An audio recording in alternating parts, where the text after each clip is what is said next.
வணக்கம் மக்களே. திமுகவோட 505 தேர்தல் வாக்குறுதிகள் 2021 கொடுத்தாங்க. அதுல எதெல்லாம் நிறைவேற்றப்பட்டது, எதெல்லாம் நிறைவேற்றப்படவில்லை, எதெல்லாம் நிலுவையில் இருக்கு அப்படிங்கிற விஷயம் பார்த்துட்டு இருக்கோம். அந்த வரிசையில முதல் 400 அறிக்கைகள் அப்படிங்கிறது ஆல்ரெடி பார்த்துட்டோம். நீங்க பார்க்கலாம் அந்த அறிக்கைகளோட தற்போதைய நிலை என்ன அப்படிங்கறத பாத்துருங்க. அந்த சேம் டைம் இப்போ நாம பார்க்க போறது அறிக்கைகள் 401 இருந்து 450 வரைக்கும் இருக்கிறதோட நிலைகள். இந்த இடத்துல பட்ஜெட் 2025ல சில விஷயங்கள் சொல்லியிருக்காங்க முடிப்போம் அப்படிங்கிறது. ஆனா அது முடிக்கப்படவில்லை இன்னும். அதனால அந்த விஷயங்கள் முடிக்கப்படவில்லை அப்படிங்கிற லிஸ்ட்ல தான் இருக்கும். 1 இயர் எண்ட்ல, அதாவது அடுத்த எலெக்ஷனுக்கு முன்னாடி இதுல எதெல்லாம் முடிச்சிருக்காங்க அப்படிங்கிற சேஞ்சை நம்ம கொண்டு வந்து சொல்லலாம். ஓகே, அறிக்கைகளை பாத்திரலாமா? அறிக்கை 401 இதுல என்ன சொல்லியிருக்காங்கன்னு பாத்தீங்கன்னா, ஆதி திராவிட மக்களுக்கான தொகுப்பு வீடுகள் திட்டம், வறுமை கோட்டிற்கு கீழுள்ள ஏழை எளிய மக்களுக்கான இந்திரா நினைவு வீட்டு வசதி திட்டம் மற்றும் குடிசை மாற்று வாரிய வீட்டு வசதி திட்டம் ஆகிய திட்டங்களின் மூலம் கட்டித்தரப்பட்டு 15 ஆண்டுகளுக்கு மேற்பட்ட பழுதடைந்த வீடுகளை சீரமைத்தோ அல்லது புதியதாகவோ அமைத்து தரப்படும் அப்படின்னு சொல்லியிருக்காங்க. ஸோ இந்த திட்டம் அப்படிங்கிறது இருக்கு. அதாவது மத்திய அரசோட உதவியில இந்த திட்டத்தில் வீடுகள் கட்டித்தரப்படுது, தொகுப்பு வீடுகள் கட்டித்தரப்படுது அப்படிங்கிறதுனால அறிக்கை 401 முடிக்கப்பட்டது அப்படிங்கிற லிஸ்ட்ல சேர்த்தலாம். அடுத்ததா அறிக்கை 402 வீட்டு மனைகளுக்கு பட்டா, அதாவது பல்லாண்டு காலமாக கிராம நத்தம் பகுதிகளில் வீடு அமைத்து வசித்து வரும் பலருக்கு இதுவரை மனை பட்டா கிடைக்காத நிலை உள்ளது. இப்படி பட்டா இல்லாதவர்கள் நெடு நாட்களாக பட்டா வழங்க கோரி வேண்டுகோள்கள் வைத்து வருகின்றனர். எனவே இந்த அடிப்படை பிரச்சனைகளுக்கு தீர்வு காண வேண்டும் என்ற நோக்கில் கிராம நத்தத்தில் நீண்ட காலமாக உள்ள குடியிருப்பு வீடுகளுக்கு அடிமனை பட்டாக்கள் வழங்கப்படும். நகர்ப்புறங்களில் ஆட்சேபனை இல்லாத இடங்களில் குடியிருப்போருக்கு மனை பட்டா வழங்க ஆவணம் செய்யப்படும் அப்படின்னு சொல்லியிருக்காங்க. ஸோ கிராம நத்தம் கிராம பஞ்சாயத்துக்கு சொந்தமானது. இதோட ஆக்கிரமிப்பாளரே அதுக்கு சொந்தக்காரர் அப்படிங்கிற மாதிரி வீட்டு மனைகள் அப்படிங்கிறது வழங்கப்படுது. வீட்டுமனை பட்டாக்கள் வழங்கப்படுகிறது. இதுல சில இடங்கள்ல ஆட்சேபனைகள் இருக்கு, அதாவது இதுக்கு எதிர்ப்புகளும் இருக்கு அப்படிங்கிறது இருந்தாலும் பட் பட்டாக்கள் வழங்கப்படுகிறது, அதற்கான நடவடிக்கைகள் எடுக்கப்படுகிறது அப்படிங்கிறதுனால அறிக்கை 402 அப்படிங்கிறது முடிக்கப்பட்டது அப்படிங்கிற லிஸ்ட்ல சேர்த்துலாம். ஓகே, அடுத்த அறிக்கை 403 என்னன்னு பாத்தீங்கன்னா, பள்ளி குழந்தைகளுக்கு காலை வேளையில் பால் வழங்கும் திட்டம் செயல்படுத்தப்பட இருப்பதால் பால் உற்பத்தியாளர்கள் தாங்கள் உற்பத்தி செய்யும் பாலை முழுமையாக ஆவின் நிறுவனத்திடமே விற்பனை செய்யும் வாய்ப்பு உருவாக்கப்படும். மேலும் விவசாயிகள் உற்பத்தி செய்யும் பாலுக்கு உரிய விலையை நிர்ணயம் செய்வதற்கு ஆவின் நிறுவன அதிகாரிகள், அரசு செயலாளர்கள் மற்றும் பால் உற்பத்தியாளர்கள் ஆகியோர் அடங்கிய குழு அமைக்கப்படும் அப்படின்னு சொல்லியிருக்காங்க. ஸோ இந்த மாதிரி இன்னும் பால் வழங்கும் திட்டம் அப்படிங்கிறது செயல்படுத்தப்படவில்லை. ஸோ பள்ளிகளுக்கு காலை உணவு அப்படிங்கிறது செயல்படுத்திருக்கு, பால் இன்னும் வழங்குற திட்டம் செயல்படுத்தப்படல, அதுக்கான குழுக்கள் அமைக்கப்படவில்லை. ஸோ அதனால அறிக்கை 403 இன்னும் முடிக்கப்படவில்லை அப்படின்னு சொல்லலாம். ஸோ பால் வழங்குறதுக்கான திட்டம் வரும்போது இந்த மாதிரியான குழுக்கள் அமைக்கப்பட்டிருக்கு அப்படிங்கறத நம்ம சொல்லலாம். பட் இன்னும் இந்த குழுக்கள் அமைக்கப்பட்டதுக்கான தகவல்கள் எதுவும் இல்லை. ஸோ அதனால அறிக்கை 403 முடிக்கப்படவில்லை அப்படிங்கிற லிஸ்ட்ல சேர்த்தலாம். அடுத்தது அறிக்கை 404 என்னன்னு பாத்தீங்கன்னா, அதிக அளவில் பால் சார்ந்த பொருட்களை உற்பத்தி செய்யவும் பிற மாநிலங்களில் சந்தைப்படுத்தவும் அதிநவீன தொழில்நுட்பம் மிக்கதாக ஆவின் நிறுவனம் மாற்றப்படும். அதிக எண்ணிக்கையில் பால் கூட்டுறவு சங்கங்களும் பால் பொருள் உற்பத்தியை பெருக்கிட தொழிற்கூடங்களும் உருவாக்கப்பட நடவடிக்கைகள் மேற்கொள்ளப்படும் அப்படின்னு சொல்லியிருக்காங்க. ஸோ இதுக்கான நடவடிக்கைகள் மேற்கொள்ளப்படுகிறது அப்படின்னு சொல்றாங்க. அதே சமயத்தில் ஆவினால நஷ்டம் தான் ஏற்படுது அப்படிங்கிற மாதிரி சொல்லியிருக்காங்க.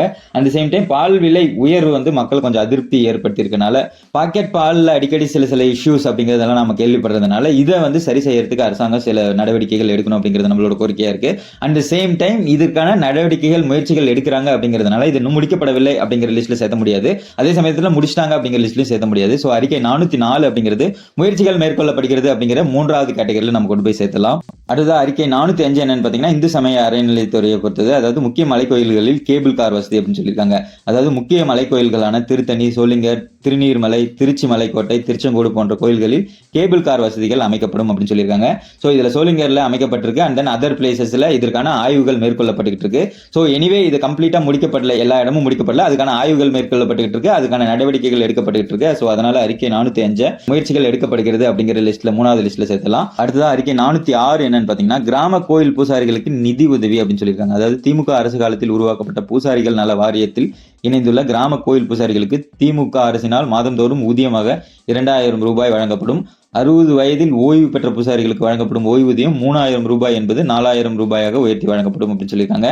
ஸோ இந்த மாதிரியான அமௌண்ட் அப்படிங்கிறது உயர்த்தி வழங்கப்படவில்லை அப்படிங்கிற ஒரு குற்றச்சாட்டு இருக்கு. அண்ட் சேம் டைம் 1000 ரூபாய் அப்படிங்கிறது தான் வழங்கப்படுது அப்படிங்கிற குற்றச்சாட்டு இருக்கு. ஸோ அதனால அறிக்கை 406 அப்படிங்கிறது சொன்னது போல முடிக்கப்படவில்லை அப்படிங்கிறதுனால அது முடிக்கப்படவில்லை அப்படிங்கிற லிஸ்ட்ல சேர்த்தலாம். அடுத்தது அறிக்கை 407 என்னன்னு பாத்தீங்கன்னா, திருவண்ணாமலையில் கிரிவல பாதை கான்கிரீட் சாலையாக தரம் உயர்த்தப்படும். அத்துடன் அந்த சாலையின் இரு மருகளிலும் நிழல் தரும் அதிகமான மரங்கள் செடிகளும் வளர்க்கப்படும். கிரிவல மலைப்பகுதியில் மரக்கன்றுகள் நட்டு பசுமையான சூழலை உருவாக்க நடவடிக்கை எடுக்கப்படும் அப்படின்னு சொல்லியிருக்காங்க. இந்த சாலை சரி செய்யறது அப்படிங்கிறது திருவண்ணாமலையில் அந்த கிரிவல பாதையில் அப்படிங்கிறதெல்லாம் கரெக்டா பண்ணிக்கிட்டு இருக்காங்க. ஸோ அதனால அறிக்கையில சொன்ன மாதிரி 407 அப்படிங்கிறது அவங்க செயல்படுத்திட்டாங்க அப்படிங்கிறதுனால அறிக்கை 407 முடிக்கப்பட்டது அப்படிங்கிற லிஸ்ட்ல சேர்த்தலாம். அடுத்தது அறிக்கை 408 என்ன சொல்லியிருக்காங்க பாத்தீங்கன்னா, திருவண்ணாமலை தேரோடும் வீதி முழுவதும் சிமெண்ட் கான்கிரீட் சாலையாக மாற்றப்படும் அப்படின்னு சொல்லியிருக்காங்க. ஸோ இந்த இடத்துல சாலை சீரமைப்பு அப்படிங்கிறது பண்ணியிருக்காங்க அப்படிங்கிறதுனால அறிக்கை 408 அப்படிங்கிறது முடிக்கப்பட்டது அப்படிங்கிற லிஸ்ட்ல கொண்டு போய் சேர்த்தலாம். அடுத்ததா அறிக்கை 409 என்னன்னு பாத்தீங்கன்னா, திருவண்ணாமலை தேரோட்டத்தின் போது மேலேயுள்ள மின்கம்பிகளால் ஏற்படும் இடர்பாடுகளை களையும் வகையில் அக்கம்பிகள் தரைமட்டத்துக்கு கீழ் புதைக்கப்பட்டு புதைவட மின் பாதையாக மாற்றி தரப்படும் அப்படின்னு சொல்லியிருக்காங்க. அதாவது அண்டர் கிரவுண்ட் கேபிள் மூலமா வந்து கரண்ட் சப்ளை அப்படிங்கிறது கொடுக்க போறோம் அப்படின்னு சொல்லியிருக்காங்க. ஸோ இந்த இடத்துல சொன்னதை செஞ்சிருக்காங்க அப்படிங்கிறதுனால அறிக்கை 409 அப்படிங்கிறது முடிக்கப்பட்ட லிஸ்ட்ல சேர்த்துலாம். ஏன்னா இந்த புதைவட அண்டர் கிரவுண்ட் கேபிள் அப்படிங்கிறது அவங்க சொன்ன மாதிரியே அந்த ஏரியாவில் அண்டர் கிரவுண்ட் கேபிள் அப்படிங்கிறது மிகப்பெரிய ஹெல்ப்ஃபுல்லான விஷயமா இருக்கும். அண்டர் கிரவுண்ட் கேபிள்ஸ் அப்படிங்கிறது நிறைய மாநகராட்சிகள்லையும் கொண்டு வந்துகிட்டு இருக்காங்க. இது ஒரு சிறப்பான ஒரு விஷயம். அந்த இடத்துல இந்த விஷயம் சொன்னது போல முடிச்சிட்டாங்க அப்படிங்கிறதுனால அறிக்கை 409 அப்படிங்கிறது முடிக்கப்பட்டது அப்படிங்கிற லிஸ்ட்ல சேர்த்தலாம். எப்பவுமே நிதி ஒதுக்கப்பட்டு அதுக்கான வேலை தொடங்கப்பட்டது அப்படின்னாலே அது முடிக்கப்பட்டது அப்படிங்கிற லிஸ்ட்ல நம்ம ஈஸியா சேர்த்தலாம். அடுத்ததா அறிக்கை 410 என்னன்னு பாத்தீங்கன்னா, திருவண்ணாமலை மலைப்பகுதி முழுவதும் மரக்கன்றுகள் நடப்பட்டு பசுமை காடுகள் வளர்த்திட ஆவண செய்யப்படும் அப்படின்னு சொல்லியிருக்காங்க. ஸோ இந்த இடத்துல திருவண்ணாமலை மாவட்டத்திலேயே அந்த மாவட்டம் ஃபுல்லாவே நிறைய மரக்கன்றுகள் அப்படிங்கிறது நடப்படுகிறது. ஸோ லட்சக்கணக்கில் மரக்கன்றுகள் நடுறதுக்கு வந்து திட்டம் வகுத்து அதுக்கான மரக்கன்றுகள் இலவசமாக கொடுத்து அதை நடுறது அப்படிங்கிறது செயல்பாட்டில் இருக்கு அப்படிங்கிறதுனால அறிக்கை 410 முடிக்கப்பட்டது அப்படிங்கிற லிஸ்ட்ல தான் சேர்க்கணும். அடுத்தது அறிக்கை 411 என்னன்னு பாத்தீங்கன்னா, தமிழகத்தின் அனைத்து கோயில்களிலும் உள்ள தெப்பக்குளங்கள் குறிப்பிட்ட கால இடைவெளியில் தூர்வாரப்பட்டு நீர் நிரப்பப்பட நடவடிக்கை எடுக்கப்படும் அப்படின்னு சொல்லியிருக்காங்க. இந்த இடத்துல கோரிக்கைகளின் அடிப்படையில் அந்த கோயிலோட கோரிக்கைகளின் அடிப்படையில் அதுக்கான ஹெல்ப் அப்படிங்கிறது அரசாங்கம் பண்ணுது அப்படிங்கிறதுனால அறிக்கை 411 முடிக்கப்பட்டது அப்படிங்கிற லிஸ்ட்லேயே சேர்த்துடலாம். அடுத்தது அறிக்கை 412 என்னன்னு பாத்தீங்கன்னா, திராவிடர் கட்டடக்கலை சின்னங்களாக விளங்கும் தமிழக கோயில்களின் பழமை மாறாமல் அவை புதுப்பிக்கப்படும் அப்படின்னு சொல்லியிருக்காங்க. ஸோ இந்த இடத்துல நிறைய கோயில்கள் அப்படிங்கிறது புதுப்பிக்கப்பட்டது. அண்ட் தென் இன்னும் சில கோயில்கள் வந்து புதுப்பிக்கப்பட வேண்டும் அப்படிங்கிற கோரிக்கைகளும் தொடர்ந்து இருக்கு. எனவே இந்த புதுப்பிக்கப்படுறதுக்கு தனியாக நிதி ஒதுக்கி அதுக்கான ஹெல்ப் அப்படிங்கிறது பண்றதுனால அறிக்கை 412 முடிக்கப்பட்டது அப்படிங்கிற லிஸ்ட்லேயே சேர்த்திடலாம். அடுத்தது அறிக்கை 413 கோயில்களில் தமிழில் அர்ச்சனைகள் செய்யும் திட்டம் விரிவுபடுத்தப்படும் அப்படின்னு சொல்லியிருக்காங்க. ஸோ இந்த இடத்துல அதுக்கான உத்தரவு அப்படிங்கிறது பிறப்பிக்கப்பட்டுள்ளது.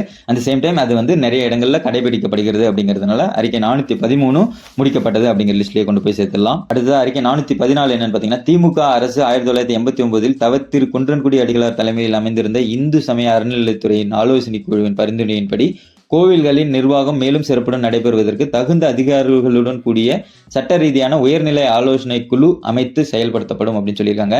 ஸோ இந்த இடத்துல ஆலோசனை குழு அப்படிங்கிறது அமைக்கப்பட்டிருக்கு. அதோட தலைவராக வந்து முதலமைச்சர் தான் இருக்காங்க அப்படிங்கிறது தெரிஞ்சுக்கணும். ஸோ இந்த இடத்துல அறிக்கை 414 முடிக்கப்பட்டது அப்படிங்கிற லிஸ்ட்ல தான் நம்ம சேர்த்துறோம். அடுத்தது அறிக்கை 415 என்னன்னு பாத்தீங்கன்னா, ஆலயங்கள் குடமுழுக்கு அப்படின்னு சொல்லியிருக்காங்க. அதாவது தமிழகம் முழுவதும் உரிய காலம் கடந்தும் குடமுழுக்கு விழாக்கள் நடத்தப்படாத கிராம கோயில்கள் உள்ளிட்ட அனைத்து கோயில்களிலும் குடமுழுக்கு விழாக்கள் நடத்தப்படும். இதற்காக கழக அரசு 1000 கோடி ரூபாயினை ஒதுக்கீடு செய்யும் அப்படின்னு சொல்லியிருக்காங்க. இந்த மாதிரி குடமுழுக்குகள் தொடர்ந்து நடைபெறுகிறது. அதுக்கான மணி அப்படிங்கிறது ஒதுக்கப்பட்டிருக்கு. அதுக்கான நிதி ஒதுக்கப்பட்டு குடமுழுக்குகள் தொடர்ந்து நடைபெறுறதுனால அறிக்கை 415 அப்படிங்கிறது முடிக்கப்பட்டது அப்படிங்கிற லிஸ்ட்ல சேர்த்துடலாம். டிஎம்கே வந்து கடவுள் மறுப்பாளர் கட்சி அப்படின்னு சொல்லுவாங்க. ஆனா பாத்தீங்கன்னா கடவுள் ரிலேட்டட், அதாவது இந்த இந்து சமய அறநிலையத்துறை ரிலேட்டட்ல எந்த விஷயம்னாலும் டைரக்டா வந்து அவங்க ஹெல்ப் பண்ற மாதிரி தான் எல்லா விஷயங்களும் பண்ணுவாங்க. இந்த விஷயங்களை பார்க்கும்போது சத்யராஜ் அமைதிப்படையில சொல்ற அந்த டைலாக் தான் ஞாபகத்துக்கு வருது. அதே மணியா கடவுளே இல்லைன்னு சொல்றவங்க கோயிலை உடைச்சதா எங்கேயுமே சரித்திரமே கிடையாது அப்படின்னு சொல்லுவாங்க. ஸோ ஏன்னா இதுல ஒரு அரசியல் உள்நோக்கம் இருக்கு அப்படிங்கிறதும் இருக்கு. இவ்வளவு தூரம் நம்ம பார்த்த எந்த துறையிலுமே அடுத்தடுத்து எல்லா விஷயங்களுமே சக்சஸ்ஃபுல்லா இருந்து நம்ம பார்க்கல. ஒன்னு ஃபெயிலியர் ஒன்னு சக்சஸ் அந்த மாதிரி தான் அறிக்கைகள் இருந்திருக்கு. பட் இங்க நீங்க பாத்தீங்கன்னா இந்த கடவுள் ரிலேட்டட் விஷயத்துல கண்டினியூஸா எல்லாமே சக்சஸ் அப்படிங்கிற மாதிரி தான் வந்துகிட்டு இருக்கு. ஓகே, அடுத்ததா அறிக்கை என்னன்றதை பார்க்கலாம். அடுத்தது அறிக்கை 416 என்னன்னு பாத்தீங்கன்னா, இந்து சமய அறநிலையத்துறை கோயில்களில் பணியாற்றும் பகுதி நேர மற்றும் ஒப்பந்த முறை பணியாளர்கள் அனைவரின் பணிகளும் வரன்முறைப்படுத்தப்பட்டு முழு நேர அரசு ஊழியர்களாக ஆக்கப்பட்டு கால முறை ஊதியம், இதர படிகள் மற்றும் ஓய்வூதியம் முதலியன வழங்கப்படும் அப்படின்னு சொல்லியிருக்காங்க. ஸோ இந்த மாதிரியான விஷயங்கள் அவங்க சொன்னது போல பண்றாங்க அப்படிங்கிறதை நம்ம எடுத்துக்கலாம். ஸோ அறிக்கை 416 முடிக்கப்பட்டது அப்படிங்கிற லிஸ்ட்ல தான் சேரும். அடுத்த அறிக்கை 417 என்னன்னு பாத்தீங்கன்னா, அனைத்து சார்தியினரும் அர்ச்சகர் ஆகலாம் அப்படிங்கிற திட்டத்துக்கு கீழே 14 ஆண்டுகளாக காத்திருக்கும் 205 பேருக்கு அர்ச்சகர் பணி நியமனம் அப்படின்னு சொல்லியிருக்காங்க. ஸோ மொத்தமா வந்து ஒரு 207 பேர் வந்து இந்த அர்ச்சகர் பணிக்காக பயிற்சிகள் மேற்கொண்டிருக்காங்க, அதாவது பயிற்சிகள் எடுத்திருக்காங்க. ஸோ சைவ பயிற்சி, வைணவ பயிற்சி, அர்ச்சகர் பயிற்சி எல்லாமே நடந்திருக்கு. பல இடங்கள்ல இதுக்கான பயிற்சிகள் கொடுக்கப்பட்டு அந்த பயிற்சிகள் எடுக்கப்பட்ட மொத்தம் 207 பேர்ல மொத்தமா 2 பேர் தான் வந்து இதுவரைக்கும் அனைத்து சாதியினரும் அர்ச்சகர் ஆகலாங்கிற கேட்டகரியில 2 பேர் தான் அர்ச்சகர் ஆயிருக்காங்க. நாங்க ஆட்சிக்கு வந்ததையும் ஆப்வியஸா இருக்கிற ரிமைனிங் இருக்கிற 205 பேரையும் அர்ச்சகர் ஆக்கிடுவோம் அப்படிங்கிற மாதிரி சொல்லியிருக்காங்க. இந்த இடத்துல ஒரு 28 பேரை வந்து அர்ச்சகர் ஆக்கியிருக்காங்க அப்படிங்கிறது சொல்லலாம். ஸோ இது ஒரு சக்சஸாக பார்க்கப்பட்டாலும் மொத்தமா 205 பேர்ல 28 பேருங்கிறது கன்சிடரபிளி பர்சன்டேஜ் ரொம்ப லோவா இருக்கனால இதை இன்னும் சொன்ன மாதிரி முடிக்கப்படவில்லை அப்படிங்கிறது மாதிரி லிஸ்ட்ல தான் நம்ம சேர்த்த முடியும். பட் எனிவே இந்த மாதிரியான எஃபோர்ட்ஸ் எடுத்து 2 பேர் இதுக்கு முன்னாடி ஆனதை வந்து 28 பேர் அப்படிங்கிற லெவலுக்கு உயர்த்தி இருக்கிறது பாராட்டக்கூடிய விஷயம் தான். பட் எல்லாருக்கும் அவங்க எல்லாருக்குமே வயது வரம்பை உயர்த்தி அதே சமயத்தில் அவங்க எல்லாருக்குமே இந்த வேலை வாய்ப்பு அப்படிங்கிறது அர்ச்சகர் பணி அப்படிங்கிறது அப்படிங்கிறது கொடுக்கப்படும் அப்படிங்கறது எதிர்பார்ப்போட இப்போதைக்கு இது இன்னும் முடிக்கப்படவில்லை அப்படிங்கிற லிஸ்ட்ல நம்ம சேர்த்தலாம். ஸோ அறிக்கை 417ங்கிறது முடிக்கப்படவில்லை அப்படிங்கிற லிஸ்ட்ல தான் போகும்.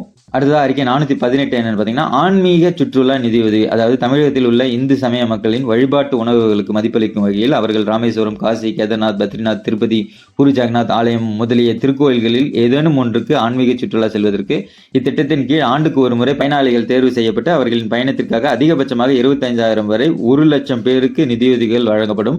இத்திட்டம் தமிழ்நாடு அரசு சுற்றுலாத்துறை மூலமாக செயல்படுத்தப்படும் அப்படின்னு சொல்லியிருக்காங்க. ஸோ இந்த மாதிரியான செயல்பாடுகள் நடைபெற்று இருக்கு. இதுக்கான மணி அப்படிங்கிறது கொடுத்துக்கிட்டு இருக்காங்க. 60 to 70 வயசுல இருக்கவங்களை இவங்களே கூட்டிட்டு போய் அந்த மாதிரியான சுற்றுலாக்கள்ல கொண்டு போறாங்க. ஸோ அதுக்கான நிதியுதவி அப்படிங்கிறதும் வழங்குறாங்க. ஸோ அதனால அறிக்கை 418 அப்படிங்கிறது முடிக்கப்பட்டது அப்படிங்கிற லிஸ்ட்ல சேர்த்துக்கலாம். அடுத்தது அறிக்கை 419 வள்ளலார் சமரச சன்மார்க்க சங்கம். அதாவது சாதி சமய நல்லிணக்கத்தை பேணும் வகையில் அருட்பிரகாச வள்ளலாரின் சமரச சுத்த சன்மார்க்க போதனைகளை போற்றும் வகையில் வடலூரில் ஒரு வள்ளலார் சர்வதேச மையம் அமைக்கப்படும் அப்படின்னு சொல்லியிருக்காங்க. ஸோ இதுக்கு வந்து 100 கோடி அப்படிங்கிற நிதி ஒதுக்கீடு பண்ணி 3 ஏக்கர்ல இதற்கான வேலைப்பாடுகள் நடந்துகிட்டு இருக்கு. ஆனா இதுக்கான எதிர்ப்புகளும் இருக்கு. அதாவது அவரோட கொள்கைக்கு எதிரான விஷயங்களும் நீங்க பண்ணிட்டு இருக்கீங்க அப்படின்னு சொல்லி இருக்கனால இதோட கட்டுமான பணிகள் அப்படிங்கிறது நிறுத்தி வைக்கப்பட்டிருக்கு. அப்படிங்கிறதுனால இதை முடிக்கப்பட்டது அப்படிங்கிற லிஸ்ட்லயும் சேர்த்த முடியாது, முடிக்கப்படவில்லை அப்படிங்கிற லிஸ்ட்லயும் சேர்த்த முடியாது. ஸோ அதனால இந்த அறிக்கை 419 3வது கேட்டகரியில கொண்டு போய் சேர்த்துடலாம். அடுத்த அறிக்கை 420 என்னன்னு பாத்தீங்கன்னா மசூதிகள், தேவாலயங்கள் ஆகியவைகளை சீரமைப்பதற்கும் புதுப்பிப்பதற்கும் ஆண்டுக்கு 200 கோடி ரூபாய் ஒதுக்கப்படும் அப்படின்னு சொல்லியிருக்காங்க. ஸோ ஆண்டுக்கு 200 கோடி அப்படிங்கறதுல அவங்க ஒதுக்கல, ஒரு 10 to 15% அவங்க சொல்லி இருக்கிறதுல ஒதுக்குறாங்க. பட் ஒதுக்குறாங்க அப்படிங்கிறது இருக்கனால அறிக்கை 420 அப்படிங்கிறது முடிக்கப்பட்டது அப்படிங்கிற லிஸ்ட்ல சேர்த்துலாம். பட் ஆனா சொன்ன அளவுக்கு ஒதுக்கல அப்படிங்கிற கான்செப்ட் படி பாத்தீங்கன்னா அது முடிக்கப்படவில்லை அப்படிங்கிற லிஸ்ட்ல தான் சேர்த்தணும். எனிவே அவங்க வந்து மணி அப்படிங்கிறது அதுக்கான சீரமைப்பிற்கு ஒதுக்குறாங்க அப்படிங்கிற கேட்டகரியில வச்சு இந்த 420வது அறிக்கை முடிக்கப்பட்டது அப்படிங்கிற லிஸ்ட்ல நம்ம சேர்க்கிறோம். அடுத்த அறிக்கை 421 புனித நகரங்களில் சுற்றுலா வளர்ச்சி அப்படின்னு சொல்லியிருக்காங்க. அதாவது புனித நகரங்களான பரநிலை, திருத்தணி, திருவண்ணாமலை, திருவரங்கம், திருச்செந்தூர் இந்த மாதிரி இருக்கிற பக்தர்கள் சுற்றுலா செல்ற இடங்கள் எல்லாமே பேருந்து நிலையங்கள், தங்கும் இடங்கள் முதலியவை நவீன வசதிகளுடன் மேம்படுத்தப்படும் அப்படின்னு சொல்லியிருக்காங்க. ஸோ அது மாதிரியான வசதிகள் தேவைக்கேற்ப தேவையான இடங்கள்ல பண்ணி கொடுத்துக்கிட்டு இருக்காங்க. ஸோ அதனால அறிக்கை 421 அப்படிங்கிறதும் முடிக்கப்பட்டது அப்படிங்கிற லிஸ்ட்ல தான் நம்ம சேர்த்த போறோம். அடுத்த அறிக்கை 422 சென்னை துறைமுகம் டு திருவெற்றியூர் கடல் வழி மேம்பாலம் அப்படின்னு சொல்லியிருக்காங்க. அதாவது சென்னை துறைமுகத்திலிருந்து செல்லும் அணுகு சாலைகள் மேம்படுத்தப்பட வேண்டியதை கருத்தில் கொண்டும் துறைமுகத்தை ஒட்டியுள்ள மாநகர பகுதிகளில் உள்ள சாலைகளில் தற்போது காணப்படும் கடும் போக்குவரத்து நெரிசலை கருத்தில் கொண்டும் சென்னை துறைமுகத்திலிருந்து மணலி சாலை டு திருவெற்றியூர் சந்திப்பிற்கு கடல் வழியாக மேம்பாலம் கட்டுவதற்கு மத்திய அரசை திமுக வலியுறுத்தும் அப்படின்னு சொல்லியிருக்காங்க. ஸோ டைரக்டா இந்த திட்டம் செயல்பட வலியுறுத்தப்பட்டுள்ளது அப்படிங்கிற லிஸ்ட்ல இருக்கனால வலியுறுத்தப்படுகிறது அப்படிங்கிற 3வது கேட்டகரியில நம்ம கொண்டு போய் சேர்த்தரலாம். ஸோ இதுவே வலியுறுத்தப்பட்டு நிறைவேற்றப்பட்டு திறப்பு விழா நடந்துருச்சுன்னா இதை வந்து முடிக்கப்பட்டது அப்படிங்கிற லிஸ்ட்ல நம்ம சேர்த்தலாம். இப்போது வரைக்கும் இது வலியுறுத்தப்படுகிறது அப்படிங்கிற லிஸ்ட்ல தான் இருக்கு. அடுத்ததா அறிக்கை 423 என்னன்னு பாத்தீங்கன்னா போக்குவரத்து வசதிகள். அதாவது அரசு மற்றும் தனியார் பயணிகள் போக்குவரத்துகளில் GPS வசதி செய்யப்பட்டு சிறப்பு உதவிக்கான தொலைபேசி எண்கள் ஒதுக்கீடு செய்யப்படும் அப்படின்னு சொல்லியிருக்காங்க. ஸோ அது சென்னையில வந்து முதற்கட்டமா அதை கொண்டு வந்திருக்காங்க. அதே வந்து படிப்படியா அதர் மாவட்டங்களிலும் கொண்டு வருவோம் அப்படிங்கிற விரிவுபடுத்தப்படும் அப்படின்னு சொல்லியிருக்காங்க. ஹெல்ப்லைன் நம்பர் வந்து 1800599150. ஸோ இந்த ஹெல்ப்லைன் நம்பரும் கொடுத்திருக்காங்க. ஸோ அதனால அறிக்கை 423 அப்படிங்கிறது முடிக்கப்பட்டது அப்படிங்கிற லிஸ்ட்ல சேர்த்தலாம். படிப்படியா அனைத்து மாவட்டங்களிலும் இது செயல்படுத்தப்படும் அப்படிங்கிறது நம்ம எதிர்பார்க்கலாம். அடுத்த அறிக்கை 424 என்னன்னு பாத்தீங்கன்னா கொடைக்கானல் பழனி மலைகள் இடையே கேபிள் கார் போக்குவரத்து அப்படின்னு சொல்லியிருக்காங்க. அதாவது ஆயிரக்கணக்கான சுற்றுலா பயணிகள் வந்து செல்லும் பழனி மற்றும் கொடைக்கானல் இடையே உலகத்தரம் வாய்ந்த கேபிள் கார் வசதி அமைக்கப்படும் அப்படின்னு சொல்லியிருக்காங்க. ஸோ இது ஒரு மத்திய அரசு திட்டம். இந்த ரோப் கார் திட்டம் அப்படிங்கிறது பழனிக்கும் வந்து கொடைக்கானலுக்கும் இடையே வந்து 450 கோடி அப்படிங்கிறது செலவு பண்றதுக்கு திட்டமிடப்பட்டிருக்கு. இதே போல இந்தியா ஃபுல்லா ஒரு 18 இடங்கள்ல இந்த திட்டத்தை கொண்டு வந்துட்டு இருக்காங்க. ஸோ அதனால அறிக்கை 424 சொன்னது போல கேபிள் கார் அப்படிங்கிறது கூடிய சீக்கிரம் வரப்போகுது. அதுக்கான நிதி அப்படிங்கிறதெல்லாம் ஒதுக்கீடு செய்ய போறாங்க. இப்போதைக்கு ஆய்வு மேற்கொள்ளப்பட்டுக்கிட்டு வருது. ஸோ இந்த இடத்துல இது மிகப்பெரிய லெவல்ல சுற்றுலாத்துறையை வந்து மேம்படுத்தும் அப்படிங்கிறதுல எந்த ஒரு மாற்று கருத்தும் இல்லை. ஸோ அதனால அறிக்கை 424 அப்படிங்கிறது இந்த ரோப் கார் திட்டம் அப்படிங்கிறது கொண்டு வரப்படும் அப்படிங்கிறதுனால 100% ஷோர் மத்திய அரசு வந்து சப்போர்ட்டிவா இருக்கு அப்படிங்கிறதுனால அறிக்கை 424 அப்படிங்கிறது முடிக்கப்பட்டது அப்படிங்கிற லிஸ்ட்லயே நம்ம சேர்த்தலாம். அடுத்தது அறிக்கை 425 அனைத்து நகராட்சி மாநகராட்சி பேருந்து நிலையங்களும் தரம் உயர்த்தப்பட்டு அங்கு பெண் பயணிகளுக்கு வசதியாக கழிப்பிடம், குளியல் அறை, ஆடை மாற்றும் அறைகள் மற்றும் தாய்மார்கள் குழந்தைகளுக்கு பாலூட்டும் அறைகள் தனித்தனியே அமைக்கப்படும் அப்படின்னு சொல்லியிருக்காங்க. ஸோ இது வந்து தமிழ்நாடு முழுக்க நிறைய பஸ் ஸ்டாண்ட்ஸ் அப்படிங்கிறத விரிவுபடுத்துறாங்க. அண்ட் தென் அதுல வந்து நிறைய இந்த மாதிரி சொல்லியிருக்க விஷயங்கள்லாம் செய்யறாங்க. அதாவது தரம் உயர்த்தல் அப்படிங்கிறது அனைத்து பஸ் ஸ்டாண்டுகளிலும் செய்யறாங்க அப்படிங்கிறது நமக்கு தெரியும். ஸோ அதனால அறிக்கை 425 செயல்பாட்டில் இருக்கு. ஸோ அதனால முடிக்கப்பட்டது அப்படிங்கிற லிஸ்ட்ல சேர்த்துலாம். அடுத்தது அறிக்கை 426 என்னன்னு பாத்தீங்கன்னா திமுக ஆட்சி காலத்தில் சாதாரண பேருந்துகள் செல்ல இயலாத கிராமப்புறங்களில் இருந்து விவசாயிகள், தொழிலாளர்கள், பள்ளிக்கூட மாணவர்கள் ஆகியோர் பயணம் செய்வதற்கு வசதியாக மினி பஸ் உரிமம் வழங்கப்பட்டு பேருந்துகள் இயக்கப்பட்டு வந்தன. ஆனால் அதிமுக ஆட்சியில் இத்திட்டம் அவர்களுக்கு கட்சியின் சின்னத்தை விளம்பரப்படுத்துவதற்கு மட்டுமே பயன்படுத்தப்பட்டது. மீண்டும் திமுக ஆட்சி அமைந்தவுடன் பெருகி வரும் மக்கள் தொகைக்கேற்ப கிராம மக்கள் பெரிதும் பயனடையும் வகையில் இத்திட்டம் விரிவுபடுத்தப்பட்டு நிறைவேற்றப்படும் அப்படிங்கிறது சொல்லியிருக்காங்க. அதாவது மினி பஸ் அப்படிங்கிறது நிறைய கொண்டு வரப்படும் அப்படின்னு சொல்லியிருக்காங்க. மினி பஸ் நிறைய இருக்கு, பட் ஆனா என்னன்னா இதுலயும் சிக்கல் இருக்கு. அது மகளிருக்கு வந்து இலவச பயணம் அப்படிங்கிறது கொடுத்ததுல இருந்து மினி பஸ்லாம் பெரிய லெவல்ல அவங்களோட பிசினஸ் அப்படிங்கிறது பாதிக்கப்பட்டிருக்கு அப்படிங்கிறது அவங்க அந்த ஓனர்ஸ் எல்லாம் சொல்லி நம்ம கேள்விப்பட முடியுது. ஸோ அவங்களோட எதிர்பார்ப்பு என்னன்னா மினி பஸ்ல செல்ற அந்த பெண்களுக்கும் இலவச பயணம் அப்படிங்கிற திட்டத்தை கவர்மெண்ட் கொடுத்துச்சுன்னா ஆப்வியஸா நிறைய பேர் இந்த மினி பஸ் அப்படிங்கறத உபயோகப்படுத்த ஆரம்பிப்பாங்க. அதற்கான தக்க மணி அப்படிங்கிறது கவர்மெண்ட் வழங்குச்சுன்னா மினி பஸ் உரிமையாளர்கள் கொஞ்சம் சந்தோஷப்படுவாங்க அப்படிங்கிற மாதிரி இந்த மினி பஸ் உரிமையாளர்கள் வந்து சொல்லிட்டு இருக்காங்க. பட் எனிவே மினி பஸ்ஸோட பிசினஸ் எல்லாம் கொஞ்சம் பாதிக்கப்பட்டிருக்கு அப்படிங்கிறது தான் நமக்கு தெரிஞ்ச விஷயம். ஆனா இதுக்கான சப்போர்ட் அப்படிங்கிறது கவர்மெண்ட் பண்ணுது. அவங்க சொன்னது போலயே வந்து இது விரிவுபடுத்தப்படும் அப்படிங்கிறது சொன்னது போலயே பண்றாங்க அப்படிங்கிறது ஒரு விஷயம் இருக்கு. அதாவது 3000 மினி பஸ்ஸாவது இருக்கணும். எங்கெல்லாம் ரூட் புதுசா மினி பஸ் போறதுக்கு ரூட் கிரியேட் பண்ண முடியும் அந்த ரூட் எல்லாம் பார்த்து ஆய்வு அப்படிங்கிறது மேற்கொள்ளப்படுகிறது அப்படிங்கறதுனால அறிக்கை 426 அப்படிங்கிறது முடிக்கப்பட்டது அப்படிங்கிற லிஸ்ட்ல நம்ம சேர்த்தலாம். அடுத்தது அறிக்கை 427 என்னன்னு பாத்தீங்கன்னா பேருந்து கட்டண சீரமைப்பு அப்படின்னு சொல்லியிருக்காங்க. அரசு போக்குவரத்து கழகங்கள் லாபத்தில் இயங்குவதற்காக திமுக குழு 2018 தமிழக அரசுக்கு அளித்த பரிந்துரைகள் செயல்படுத்தப்படும். மேலும் பொதுமக்கள் நலனை கருத்தில் கொண்டு பேருந்து பயண கட்டணங்கள் சீரமைக்கப்படும் அப்படின்னு சொல்லியிருக்காங்க. சீரமைக்கப்படும் அப்படிங்கிறது அதிகரிக்கப்படும் அப்படிங்கிறது மீனிங் போல இருக்கு. பட் பயண கட்டணங்கள் வந்து அதிகமாக தான் ஆயிருக்கு அப்படிங்கிறதுனால அறிக்கை 427 வந்து முடிக்கப்படவில்லை அப்படிங்கிற லிஸ்ட்ல தான் நம்ம சேர்த்தணும். ஏன்னா மக்கள் இந்த பயண கட்டணம் அதிகமாக இருக்கிறதுக்கு வந்து அதிருப்தியில தான் இருக்கிறாங்க. இலவச பயணம் பெண்களுக்கு அப்படிங்கிறது வந்து லோக்கல் பஸ்ல மட்டும் தானே. ஸோ அதர் பஸ்ல போகும்போது மணி பே பண்ணி தான் ஆகணும். அதுல பயணத்துக்கு வந்து அதிகப்படியான மணி அப்படிங்கிறது அதாவது விலை அப்படிங்கிறது அதிகப்படுத்தி இருக்கிறது வந்து கொஞ்சம் வந்து மக்களுக்கு இடையூறாக தான் பார்க்கப்படுகிறது. அதனால இந்த அறிக்கை 427 அவங்க சொன்ன மாதிரி எந்த சீரமைப்பும் செய்யவில்லை அப்படிங்கிறதுனால அறிக்கை 427 முடிக்கப்படவில்லை அப்படிங்கிற லிஸ்ட்ல சேர்த்திடலாம். அடுத்தது அறிக்கை 428 என்னன்னு பாத்தீங்கன்னா அனைத்து அரசு பேருந்துகளிலும் பயணம் செய்வோர் விபத்தில் சிக்கும் போது உரிய இழப்பீடு பெறும் வகையில் காப்பீட்டு திட்டம் திருத்தப்பட்டு செயல்படுத்தப்படும் அப்படின்னு சொல்லியிருக்காங்க. ஸோ இந்த விஷயங்கள் திருத்தப்பட்டு செயல்படுத்தப்பட்டதற்கான தகவல் எதுவுமே இல்லை அப்படிங்கிறதுனால இது முடிக்கப்படவில்லை அப்படிங்கிற லிஸ்ட்லேயே சேர்த்த முடியாது, முடிக்கப்பட்டது அப்படிங்கிற லிஸ்ட்லேயே சேர்த்த முடியாது. ஸோ அறிக்கை 428 அப்படிங்கிறது வந்து 3வது லிஸ்ட்ல தகவல் எதுவும் இல்லை. மேபி அதுக்கான முயற்சிகள் அவங்க எடுத்துக்கிட்டு இருக்கலாம் அப்படிங்கிற அந்த 3வது கேட்டகரியில் நம்ம கொண்டு போய் சேர்த்துடலாம். அடுத்தது அறிக்கை 429 சாலை போக்குவரத்து பொறுத்தது. அதாவது திமுக ஆட்சி காலத்தின் போது தேசிய நெடுஞ்சாலை ஆணையத்தால் அனுமதிக்கப்பட்ட விக்கிரவாண்டி கும்பகோணம் தஞ்சாவூர் 4 வழிச்சாலை திட்டம் விரைந்து நிறைவேற முயற்சிகள் மேற்கொள்ளப்படும் அப்படின்னு சொல்லியிருக்காங்க. ஸோ இந்த திட்டம் 2025 எண்டுக்குள்ள வந்து முழுமை பெறும் அப்படிங்கிற சொல்லியிருக்காங்க. ஆனா இது ஆரம்பிச்சது 2006 ஆரம்பிச்சாங்க. ரொம்ப நாள் இருந்தாலும் அது இப்போ கண்டிப்பா முழுமை பெற்றுடும் அப்படிங்கிற ஒரு நம்பிக்கைக்கு கொண்டு வந்திருக்காங்க. ஸோ அது முழுமை பெற்றுடும் அப்படிங்கிறதுனால அறிக்கை 429 முடிக்கப்பட்டது அப்படிங்கிற லிஸ்ட்ல நம்ம சேர்த்தலாம். அடுத்தது அறிக்கை 430 என்னன்னு பாத்தீங்கன்னா தமிழகத்தில் உள்ள முக்கிய இருவழிச்சாலைகள் 4 வழிச்சாலைகளாகவும் 4 வழிச்சாலைகள் 6 வழிச்சாலைகளாகவும் போக்குவரத்து பயன்பாட்டிற்கு படிப்படியாக மேம்படுத்த நடவடிக்கை மேற்கொள்ளப்படும் அப்படின்னு சொல்லியிருக்காங்க. ஸோ இந்த ரோடு மேம்பாடு அப்படிங்கிறது தேவைக்கு இடத்துல பாலங்கள் அமைக்கிறது இந்த மாதிரி விஷயங்கள் எல்லாம் தொடர்ந்து பண்ணிட்டு தான் இருக்காங்க.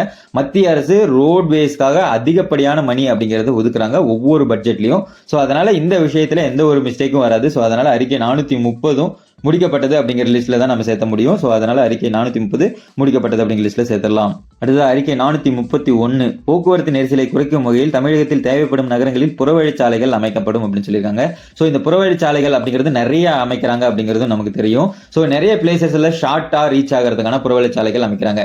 இந்த மாதிரி ஹைவே ரிலேட்டட் எல்லா விஷயங்களும் நல்லா பண்றாங்க. பட் லோக்கல் ரோட்ஸ் தான் இன்னும் நிறைய பிளேஸ்ல வந்து டேமேஜா இருக்கு. ஆனா என்ன இந்த லோக்கல் ரோட்ஸ் எல்லாம் பாத்தீங்கன்னா இந்த கடைசி ஒரு வருஷம் அதாவது எலெக்ஷன் வரதுக்கு ஒரு வருஷத்துக்கு முன்னாடி இருந்து அந்த வேலைகள்லாம் செய்வாங்க. ஸோ அப்ப இது ஓட்டுக்காக செய்யற ரோடா தான் வந்து லோக்கல் ரோட்ஸை பாக்குறாங்க. பட் நெடுஞ்சாலை ரோடு அப்படிங்கிறது ஹைவே அப்படிங்கிறதெல்லாம் பிரச்சனையே இல்லாம எங்கெங்க ஷார்ட் ரூட்ஸ் புறவழிச்சாலைகள் தேவைப்படுதோ அங்கெல்லாம் கிரியேட் பண்ணிக்கிட்டே தான் இருக்கிறாங்க. ஸோ அந்த விஷயத்துல எந்த பிரச்சனையுமே இல்லை. ஸோ அதனால அறிக்கை 431 அப்படிங்கிறதும் முடிக்கப்பட்டது அப்படிங்கிற லிஸ்ட்ல சேர்த்திடலாம். அடுத்தது அறிக்கை 432 என்னன்னு பாத்தீங்கன்னா சென்னை, கோவை, திருச்சி, மதுரை, நெல்லை போன்ற மாநகரங்களில் போக்குவரத்து நெருக்கடி பெரிதும் உருவாகியுள்ள பகுதிகளில் பறக்கும் சாலை திட்டம் செயல்படுத்தப்படும் அப்படின்னு சொல்லியிருக்காங்க. ஸோ இந்த பாலம் அமைத்தல் அப்படிங்கிறது சிட்டிக்குள்ள நிறைய இடத்துல பாலம் அமைச்சுக்கிட்டா இருக்காங்க. ஸோ பறக்கும் சாலை திட்டம் அப்படிங்கிறது தொடர்ந்து செயல்படுத்தப்படுகிறது. மத்திய அரசு நிறைய நிதி வந்து இதுக்கு ஒதுக்குறாங்கன்னு ஆல்ரெடியே நம்ம சொல்லியிருக்கோம். அண்ட் மாநில அரசும் இதுல வந்து கண்காணிப்போடு செயல்படுறாங்க. ஸோ அதனால அறிக்கை 432 முடிக்கப்பட்டது அப்படிங்கிற லிஸ்ட்ல சேர்த்தலாம். அடுத்தது அறிக்கை 433 திமுக ஆட்சி காலத்தில் தொடங்கப்பட்டு இதுவரை நிறைவேற்றப்படாமல் உள்ள சென்னை முதல் கன்னியாகுமரி வரையிலான கிழக்கு கடற்கரை சாலை விரிவாக்கம் குமரி வரை முழுமையாக நிறைவேற்றப்பட முழு முயற்சி மேற்கொள்ளப்படும் அப்படிங்கிறது சொல்லியிருக்காங்க. ஸோ இதற்கான நிதி ஒதுக்கீடு அப்படிங்கிறது மத்திய அரசு நிறைய பண்ணியிருக்காங்க அப்படிங்கிறது நம்ம ஆல்ரெடி சொல்லியிருந்தோம். ஸோ இந்த மாதிரி நிதி ஒதுக்கீடு அப்படிங்கிறது செக்ஷன் பை செக்ஷன் நடக்கிறதுனால அறிக்கை 433 வந்து அவங்க முழு முயற்சி மேற்கொள்ளப்படும் சொல்லியிருக்காங்க. ஸோ அதற்கான செயல்பாடுகள் நடைபெற்று கொண்டு இருக்கிறது. அதனால அறிக்கை 433 முடிக்கப்பட்டது அப்படிங்கிற லிஸ்ட்லேயே சேர்த்துடலாம். அடுத்தது அறிக்கை 434 மத்திய அமைச்சரவையில் திமுக பங்கேற்றிருந்த போது சென்னை முதல் கன்னியாகுமரி வரை 6 வழிப்பாதை அமைப்பதற்கு கொள்கை முடிவுகள் எடுக்கப்பட்டு நிலம் கையகப்படுத்தப்பட்டு 6 வழிச்சாலைக்கான மேம்பாலங்கள் கட்டி முடிக்கப்பட்ட நிலையில் தற்போது கிடப்பில் போடப்பட்டுள்ளது. எனவே இனிமேலும் எந்தவித தாமதமும் இன்றி 6 வழிப்பாதை திட்டத்தை நிறைவேற்றிட மத்திய அரசின் தேசிய நெடுஞ்சாலைத்துறையை திமுக தொடர்ந்து வலியுறுத்தும் அப்படின்னு சொல்லியிருக்காங்க. ஸோ இந்த இடத்துல வலியுறுத்தப்படும் அப்படிங்கிற கேட்டகரியில் இதில் சேர்த்து தேவையில்லை. ஏன்னா இந்த தொடர்ந்து வலியுறுத்தப்பட்டதுனால இதற்கான வேலைப்பாடுகள் தொடர்ந்து நடைபெறுகிறது அப்படிங்கிறதுனால எந்த இடத்துலையும் தடை இல்லாமல் தொடர்ந்து நடைபெறதுனால அறிக்கை 434 முடிக்கப்பட்டது அப்படிங்கிற லிஸ்ட்லயே நம்ம சேர்த்திடலாம். அடுத்தது அறிக்கை 435 என்னன்னு பார்த்தீங்கன்னா தமிழகத்தில் வளர்ந்து வரும் பெருநகரங்களில் உருவாகியுள்ள போக்குவரத்து நெரிசலை கருத்தில் கொண்டு ஒருங்கிணைந்த வசதிகள் கொண்ட புதிய பேருந்து நிலையங்களும் அவற்றை இணைத்திட புறவழிச்சாலைகளும் அமைக்கப்படும் அப்படின்னு சொல்லியிருக்காங்க. ஸோ இந்த மாநகராட்சிகளா மாத்தின எல்லா இடத்துலயுமே வந்து பஸ் ஸ்டாண்ட் புதுசா வந்து அவுட்டர்ல கொண்டு போய் கட்டுறாங்க. அதுக்கான சாலைகள் அமைக்கப்பட்டு இருக்கு. ஸோ அதனால இந்த விஷயங்கள் சொன்ன இடத்துல செய்யறாங்க, சொன்னது போல செய்யறாங்க அப்படிங்கிறதுனால அறிக்கை 435 அப்படிங்கிறது முடிக்கப்பட்டது அப்படிங்கிற லிஸ்ட்ல நம்ம சேர்த்தலாம். அடுத்தது அறிக்கை 436 என்னன்னு பாத்தீங்கன்னா சென்னையில் போக்குவரத்து துறை மேம்பாடு அப்படின்னு சொல்லியிருக்காங்க. அது கீழே என்ன சொல்லியிருக்காங்கன்னு பாத்தீங்கன்னா திமுக அரசினால் சென்னையில் போக்குவரத்து நெரிசலை குறைப்பதற்காக தொடங்கப்பட்ட மேம்பாலங்கள் பல இன்னும் கட்டி முடிக்கப்படவில்லை. இந்த மேம்பாலங்கள் எல்லாம் துரிதமான நடவடிக்கையின் மூலம் விரைவில் கட்டி முடிக்கப்படும். ஸோ இந்த இடத்துல மேம்பாலங்கள் ரிலேட்டட்ல அது ஸ்டார்ட் பண்ணி பெண்டிங்ல இருக்கிற நிறைய மேம்பாலங்கள் முடிக்கப்பட்டிருக்கு. ஸோ அதனால அறிக்கை 436 முடிக்கப்பட்டு விட்டது அப்படிங்கிற லிஸ்ட்லயே நம்ம சேர்த்துடலாம். ஸோ அதே போல எங்கெல்லாம் தேவைப்படுதோ அங்கெல்லாம் புதுசா மேம்பாலங்களும் அமைச்சுக்கிட்டு இருக்காங்க. ஸோ அதனால அறிக்கை 436 அப்படிங்கிறது முடிக்கப்பட்டது அப்படிங்கிற லிஸ்ட்ல கொண்டு போய் சேர்த்துடலாம். அடுத்தது அறிக்கை 437 என்னன்னு பார்த்தீங்கன்னா திருவான்மியூரிலிருந்து மாமல்லபுரம் வரை பறக்கும் ரயில் செல்வதற்கு புதிய பாதை அமைக்கப்படும் அப்படின்னு சொல்லியிருக்காங்க. ஸோ இந்த பாதை அமைப்பதற்கான தகவல்கள் எதுவும் இல்லை. இந்த புதிய பாதை அப்படிங்கிறது அமைக்கப்படுகிறதா, அதுக்கு வந்து ஆய்வுகள் மேற்கொள்ளப்படுகிறதா, இல்லை அதுக்கான என்ன ஸ்டெப்ஸ் எடுத்துட்டு இருக்காங்க அப்படிங்கிற மாதிரியான எந்த தகவலும் இல்லை அப்படிங்கிறதுனால தகவல் இல்லை அப்படிங்கிற 3வது கேட்டகரியில் கொண்டு போய் சேர்த்துலாம். ஸோ அறிக்கை 437 அப்படிங்கிறது தகவல் ஏதும் இல்லை அப்படிங்கிற 3வது கேட்டகரியில் சேர்த்துடலாம். அடுத்த அறிக்கை 438 பயணிகள் போக்குவரத்திற்காக எண்ணூரிலிருந்து சென்னை சென்ட்ரல் வரையிலும் தீவுத்திடலிலிருந்து மாமல்லபுரம் வரையிலும் பக்கிங்காம் கால்வாய் சீரமைக்கப்படும் அப்படின்னு சொல்லியிருக்காங்க. இந்த பக்கிங்காம் கால்வாய் சீரமைக்கப்படுகிறது. ஸோ அது மட்டும் இல்லாமல் இந்த சுச்சுவேஷன்ல இந்த சீரமைப்பு பணி நடக்கிற சுச்சுவேஷன்ல சில மக்களை அப்புறப்படுத்துறது அந்த விஷயத்துல வந்து சிக்கல்கள் இருக்கிறதாகவும் சொல்லப்படுகிறது.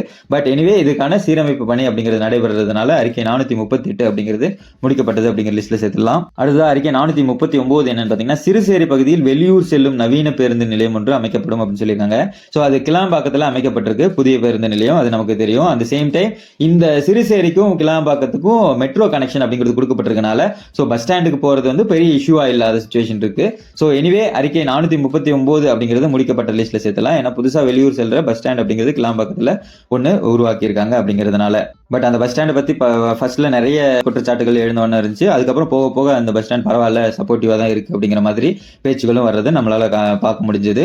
ஸோ அறிக்கை 439 முடிக்கப்பட்ட லிஸ்ட்ல கொண்டு போய் சேர்த்துடலாம். அடுத்தது அறிக்கை 440 என்னன்னு பாத்தீங்கன்னா ரயில் போக்குவரத்து பொறுத்தது. அதாவது தமிழ்நாட்டில் சரக்கு ரயில் போக்குவரத்து நெடும் பாதை விஜயவாடாவிலிருந்து சென்னை, எண்ணூர், தூத்துக்குடி துறைமுகங்களுக்கு தனித்தனியான சரக்கு ரயில் போக்குவரத்து நெடும் பாதை விரைவில் அமைத்திட மத்திய அரசினை வலியுறுத்துவோம் அப்படின்னு சொல்லியிருக்காங்க. ஸோ இது வலியுறுத்தப்படுகிறது அப்படிங்கிற லிஸ்ட்ல தான் சேர்த்த முடியும். ஸோ அதனால அறிக்கை 440 வலியுறுத்தப்படுகிறது அப்படிங்கிற 3வது கேட்டகரியில் கொண்டு போய் சேர்த்தலாம். அடுத்தது அறிக்கை 441 திண்டுக்கல் கம்பலூர் புதிய ரயில் பாதை, அதாவது திண்டுக்கல் கம்பலூர் வழித்தடத்தில் ஒரு புதிய அகல ரயில் பாதை அமைப்பதற்கு மத்திய அரசை வலியுறுத்துவோம். மத்திய அரசு அதற்கு தயாராக இல்லையெனில் ரயில்வே துறையிடமிருந்து தடையில்லா சான்று பெற்று மாநில அரசு இந்த முக்கியமான ரயில் பாதை திட்டத்தை நிறைவேற்றும் அப்படின்னு சொல்லியிருக்காங்க. ஸோ இது வந்து மத்திய அரசு கிட்ட வலியுறுத்துறது மட்டும்தான் நடந்துகிட்டு இருக்கு. மாநில அரசு இந்த மாதிரி தடையில்லா சான்று வாங்கி அவங்க அமைக்கிறதுக்கு எந்த ஒரு ஸ்டெப்ஸ் எடுக்கிற மாதிரியான தகவல்கள் எதுவும் இல்லை. ஸோ அதனால மத்திய அரசிடம் வலியுறுத்தப்படுகிறது அப்படிங்கிறதுனால அறிக்கை 441 வலியுறுத்தப்படுகிறது அப்படிங்கிற கேட்டகரியில கொண்டு போய் சேர்த்துலாம். மத்திய அரசு ரிலேட்டட்ல வர எல்லாமே வந்து வலியுறுத்தப்படுகிறது அப்படிங்கிற கேட்டகரியில தான் சேர்த்த முடியும். அதுல ஒரு வேலை சக்சஸ் ஆயிருந்ததுன்னா அதை வந்து முடிக்கப்பட்டது அப்படிங்கிற லிஸ்ட்ல நம்ம சேர்த்திடலாம். ஸோ அடுத்தது அறிக்கை 442 அதே போலதான் புதிய ரயில் பாதை திட்டங்கள் நிறைய இடங்கள்ல ரயில் பாதைகள் கொண்டு வரணும் அப்படிங்கிறத மத்திய அரசை வலியுறுத்துவோம் அப்படின்னு தான் இந்த 442வது அறிக்கையிலும் சொல்லியிருக்காங்க. ஸோ இதுவும் வலியுறுத்தப்படுகிறது. மத்திய அரசை வலியுறுத்தி இந்த திட்டங்கள் கிரியேட் பண்ணி இந்த இடங்கள் எல்லாம் வந்து ரயில் பாதைகள் அமைங்க அப்படிங்கிற மாதிரி சொல்லிக்கிட்டு இருக்காங்க. ஸோ அதனால அறிக்கை 442 வலியுறுத்தப்படுகிறது அப்படிங்கிற 3வது கேட்டகரியில் கொண்டு போய் சேர்த்துடலாம். அடுத்தது அறிக்கை 443 சென்னை ICF ரயில் பெட்டி தொழிற்சாலையின் 2வது அலகு 5 ஆண்டுகளுக்கு முன்னர் மத்திய அரசால் அறிவிக்கப்பட்டது. ஆனால் இத்திட்டம் கிடப்பில் போடப்பட்டுள்ளது. ஆகவே இத்திட்டத்தை விரைந்து செயல்படுத்த மத்திய அரசை திமுக தொடர்ந்து வலியுறுத்தும் அப்படின்னு சொல்லியிருக்காங்க. ஸோ இந்த இடத்துல இதுவும் வலியுறுத்தப்படுகிறது அப்படிங்கிற கேட்டகரியில் டைரக்டா இதை பத்தி எந்த டிஸ்கஷனும் இல்லாம கொண்டு போய் சேர்த்தலாம். அடுத்ததா அறிக்கை 444 ரயில் பயணிகளின் பாதுகாப்பு மற்றும் சேவையை மேம்படுத்திடும் வகையில் ஆள் இல்லாத லெவல் கிராசிங்கில் ஏற்படும் விபத்துகளை தடுக்க ஆங்காங்கே பாலங்கள் கட்டப்படவும் தானாகவே இயங்கும் அறிவிப்பு ஒலி இயந்திரம் நிறுவப்படவும் வேண்டும் என்று மத்திய அரசை திமுக வலியுறுத்தும் அப்படின்னு சொல்லியிருக்காங்க. ஸோ ஒன்ஸ் அகைன் 444வது அறிக்கையும் மத்திய அரசு கண்ட்ரோல்ல இருக்கிற விஷயம் தான். ஸோ அதனால அது வலியுறுத்தப்படுகிறது அப்படிங்கிற 3வது கேட்டகரியில கொண்டு போய் சேர்த்துடலாம். அடுத்தது அறிக்கை 445 மெட்ரோ ரயில், அதாவது திரிசூலம் முதல் வண்டலூர் வரையிலும் திருமங்கலம் முகப்பேர் அம்பத்தூர் வரையிலும் கத்திபாரா முதல் புந்தமல்லி வரையிலும் மெட்ரோ ரயில் திட்டம் விரிவுபடுத்தப்படும். மேலும் கோயம்புத்தூர், மதுரை, திருச்சி, சேலம், திருநெல்வேலி ஆகிய நகரங்களிலும் மெட்ரோ ரயில் திட்டம் நிறைவேற்றப்படும் அப்படின்றது சொல்லியிருக்காங்க. ஸோ இந்த இடத்துல சேலம், கோயம்புத்தூர்ல இதுக்கான ஸ்டெப்ஸ் எடுக்க ஆரம்பிச்சிட்டாங்க, ஆயத்த பணிகள்ல இருக்கு. அந்த அதர் நகரங்களில் கூடிய சீக்கிரம் நிறைவேற்றப்படும் அப்படிங்கிறது சொல்றாங்க. அந்த சேம் டைம் விரிவுபடுத்தப்படும் சொல்லியிருக்கிற இடத்துல அதுக்கான ஸ்டெப்ஸ் எடுத்துக்கிட்டு இருக்காங்க. ஸோ அதனால அறிக்கை 445 அதற்கான எல்லா ஸ்டெப்ஸுமே பர்ஃபெக்டா எடுத்துக்கிட்டு இருக்கனால மெட்ரோ ரயில் அதிகப்படியாக கொண்டு வரதுக்கான முயற்சிகள்ல திமுக அரசு ஈடுபட்டு இருக்கு. ஸோ அதனால அறிக்கை 445 முடிக்கப்பட்டது அப்படிங்கிற லிஸ்ட்ல சேர்த்துலாம். பட் எல்லா இடத்துலயும் இன்னும் மெட்ரோ ரயில் வரல, வந்தாதான் முடிக்கப்பட்டது அப்படிங்கிறதுல சேர்த்தணும் அப்படின்னு நீங்க நினைச்சீங்கன்னா இதை முடிக்கப்பட்டது அப்படிங்கிற லிஸ்ட்ல சேர்த்தக்கூடாது. பட் நாம இதற்கான திட்டங்கள் வகுப்படுது, ஆராய்வுகள் மேற்கொள்ளப்படுகிறது அப்படிங்கிறதுனால அதை முடிக்கப்படும் அப்படிங்கிற ஒரு நம்பிக்கையில முடிக்கப்பட்டது அப்படிங்கிற லிஸ்ட்ல நம்ம சேர்த்திருக்கோம். அடுத்த அறிக்கை 446 சென்னை மெட்ரோ ரயிலில் கல்லூரி மாணவர்களுக்கு கட்டண சலுகை வழங்குவது குறித்து பரிசீலிக்கப்படும் அப்படிங்கிறது சொல்லியிருக்காங்க. கட்டண சலுகை அப்படிங்கிறது இருக்கு, எக்ஸாம் டைம் எல்லாம் கட்டண சலுகை இருக்கு. ஸோ இந்த விஷயங்கள்லாம் நடக்கிறதுனால அறிக்கை 446 முடிக்கப்பட்டது அப்படிங்கிற லிஸ்ட்லேயே சேர்த்துடலாம். அடுத்த அறிக்கை 447 விமான போக்குவரத்து, மதுரை விமான நிலையம் சர்வதேச விமான நிலையமாக முறைப்படி அறிவிக்கப்பட முயற்சிகள் மேற்கொள்ளப்படுவதோடு சேலம் மற்றும் தூத்துக்குடி ஆகிய விமான நிலையங்கள் நவீன முறையில் விரிவாக்கம் செய்யப்பட மத்திய அரசை திமுக வலியுறுத்தும் அப்படின்னு சொல்லியிருக்காங்க. ஸோ ஒன்ஸ் அகைன் இது நம்ம கண்ட்ரோல் இல்லாதனால மத்திய அரசை வலியுறுத்தணும் அப்படிங்கிறதுனால அறிக்கை 447 வலியுறுத்தப்படுகிறது அப்படிங்கிற 3வது கேட்டகரியில கொண்டு போய் சேர்த்துடலாம். அடுத்த அறிக்கை 448 என்னன்னு பார்த்தீங்கன்னா புதிய விமான நிலையங்கள் வேலூர், கரூர், ஒசூர், ராமநாதபுரம் ஆகிய நகரங்களை மையமாக கொண்டு பெருகி வரும் பொருளாதார வளர்ச்சியை கருத்தில் கொண்டு இங்கெல்லாம் புதிய விமான நிலையங்கள் அமைப்பதற்கு மத்திய அரசை வலியுறுத்துவோம் அப்படின்னு சொல்லியிருக்காங்க. ஸோ இவங்க வலியுறுத்துறதுக்கு முன்னாடியே இந்த மாதிரி இந்த பிளேஸ்ல எல்லாத்துலயும் விமான நிலையம் கொண்டு வரதுக்கான ஆராய்வுகள்ல மத்திய அரசு இருந்தாங்க. இது மட்டும் இல்லாம இன்னும் தஞ்சாவூர், அதுவும் தாண்டி நெய்வேலி, இந்த மாதிரி நிறைய பிளேசஸ்ல விமான நிலையங்கள் கொண்டு வர்றதுக்கான திட்டங்கள், ஆராய்வுகள் நடைபெற்று இருக்கு. ஸோ அதனால அறிக்கை 448 அப்படிங்கிறது முடிக்கப்பட்டது அப்படிங்கிற லிஸ்ட்ல சொல்லிடலாம். இவங்க சொன்ன பிளேஸ்ல எல்லாத்துலயும் விமான நிலையம் வரப்போகுது அப்படிங்கிற ஒரு கன்ஃபர்மேஷன் இருக்கிறதுனால அறிக்கை 448 முடிக்கப்பட்டது அப்படிங்கிற லிஸ்ட்ல நம்ம சேர்த்திடலாம். அடுத்ததா அறிக்கை 449 என்னன்னு பாத்தீங்கன்னா கலை மற்றும் பண்பாடு, அதாவது தொன்மையான தமிழர் வாழ்வியலை காட்சிப்படுத்தும் வகையிலான அருங்காட்சியகம் ஒன்றை உலகளாவிய ஆய்வாளர்களையும் பார்வையாளர்களையும் ஈர்க்கும் தரத்தில் சிவகங்கையில் உருவாக்கப்படும் அப்படின்னு சொல்லியிருக்காங்க. சிவகங்கை கீழடியில் அருங்காட்சியகம் அப்படிங்கறத அமைக்கிறதுக்கு அடிக்கல்ங்கிறது நாட்டப்பட்டிருக்கு. ஸோ அதனால இதுவும் முடிக்கப்பட்டது அப்படிங்கிற லிஸ்ட்லேயே சேர்த்துடலாம். ஸோ இதை ஸ்டார்ட் பண்ணிட்டாங்க அப்படிங்கிறப்போ கண்டினியூஸா கம்ப்ளீட் பண்ணிடுவாங்க அப்படிங்கிறதுனால அறிக்கை 449 முடிக்கப்பட்டது அப்படிங்கிற லிஸ்ட்ல சேர்த்துடலாம். அடுத்தது அறிக்கை 450 என்னன்னு பார்த்தீங்கன்னா கல்வி கூடங்களில் நாட்டுப்புற கலைகளை பயிற்றுவிப்பது, நாட்டுப்புற கலைகளை அரசு நிகழ்ச்சிகளின் ஒரு பகுதியாக்குவது, ஆண்டுக்கு ஒரு முறை அரசின் சார்பில் நாட்டுப்புற கலை விழாக்களை நடத்துவது ஆகியவற்றின் மூலம் இக்கலைகளையும் கலைஞர்களையும் பாதுகாக்க அரசு நடவடிக்கை மேற்கொள்ளும் அப்படின்னு சொல்லியிருக்காங்க. ஸோ அதற்கான நடவடிக்கைகள் நிறைய மேற்கொள்ளப்படுகிறது அப்படிங்கிறது நமக்கு தெரியும். ஸோ அதனால அறிக்கை 450 அப்படிங்கிறதும் முடிக்கப்பட்டது அப்படிங்கிற விஷயத்துல சேர்த்துடலாம். ஸோ இந்த இடத்துல கோரிக்கைகளின் பேரிலும் சில இடத்துல நடவடிக்கை எடுக்கப்படுகிறது, சில இடங்கள்ல அவங்களே ஆராய்வு மேற்கொண்டு இந்த மாதிரியான ஸ்டெப்ஸ் கலைகளை மேம்படுத்துவதற்கு கலைஞர்களையும் அந்த பர்டிகுலர் விஷயத்திலிருந்து வெளியில போகாம தடுக்கிறதுக்கு நிறைய விஷயங்கள் பண்ணிக்கிட்டு இருக்காங்க. ஸோ அறிக்கை 450 முடிக்கப்பட்டது அப்படிங்கிற லிஸ்ட்லயே நம்ம சேர்த்துடலாம். ஓகே மக்களே, முதல் 450 அறிக்கைகள்ல எவ்வளவு பர்சன்டேஜ் முடிச்சிருக்காங்க, எவ்வளவு பர்சன்டேஜ் முடிக்கல, எவ்வளவு பர்சன்டேஜ் நிலுவையில் இருக்கு அப்படிங்கறத பார்த்தலாம். முதல் 450 அறிக்கையில 208 அறிக்கை அப்படிங்கிறது முடிக்கப்பட்டது. இதோட பர்சன்டேஜ் என்னன்னு பாத்தீங்கன்னா 46.2%. அதுக்கப்புறம் 167 அறிக்கை இன்னும் முடிக்கப்படவில்லை அப்படிங்கிற லிஸ்ட்ல இருக்கு. அதோட பர்சன்டேஜ் என்னன்னு பாத்தீங்கன்னா 37.1%. அதுக்கப்புறம் நிலுவையில் இருக்கு, அதாவது முடிக்கப்படும் முயற்சிகள் எடுக்கப்படுகிறது, வலியுறுத்தப்படுகிறது அப்படிங்கிற கேட்டகரியில ஒரு 75 அறிக்கைகள் இருக்கு. அந்த அறிக்கைகளோட பர்சன்டேஜ் பாத்தீங்கன்னா 16.7%.